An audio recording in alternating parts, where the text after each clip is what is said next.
So you know how Israel is basically waging a war against children, given that about half the people who have been murdered so far are under 18, and how they're doing all of this under the guise of Judaism. Well, I'm about to show you how, once again, these people continue to demonstrate that they do not know the book. Because there was this very famous leader in the Old Testament that was notorious for killing babies for a very particular reason that very interestingly parallels Netanyahu's. And no, this was no Hebrew king.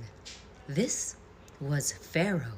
So if you remember, Jacob had 12 sons, and one of them, Joseph, the favorite, who he gave a nice colorful cloak to, eventually ran away to Egypt because of his brother's jealousy. This all happens towards the end of Genesis, and then we get to Exodus, where Jacob and the rest of his sons go to Egypt. And within the first few lines of the first chapter of Exodus, the whole generation of Joseph and his brothers passes, but the Israelites are still fruitful and prolific. They multiplied and grew exceedingly strong, so that the land was filled with them.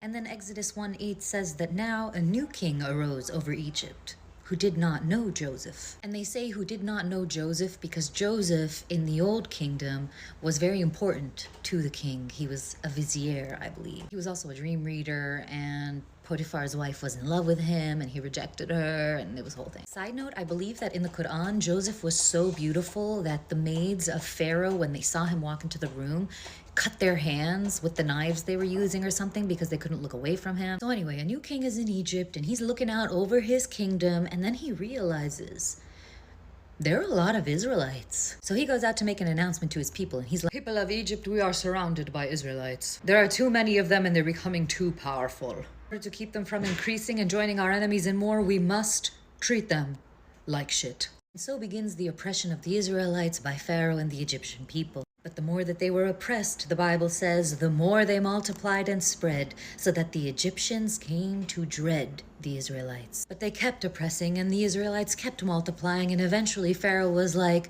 okay, I need to end this. Okay, midwives, I'm gonna need you to step up. Anytime you see a boy born to a Hebrew woman, finish him. And at first it was a whole thing because the midwives couldn't bring themselves to do it, and then Pharaoh found out that they weren't doing it, so he was all like, oh my God, how could you? And the midwives were all like, it's not our fault. The Hebrew women are kind of crazy and they've been having the babies before we even get there. So Pharaoh was like, all right, let me open this up. To all Egyptians, every baby boy you see born to the Hebrews, I want you to chuck in the Nile. And so began the infamous slaughter of all the Hebrew babies until our man, Moses, whose mother, if you think about it, technically didn't really disobey Pharaoh's orders because she did chuck him in the Nile. She just chucked him in there in a little basket.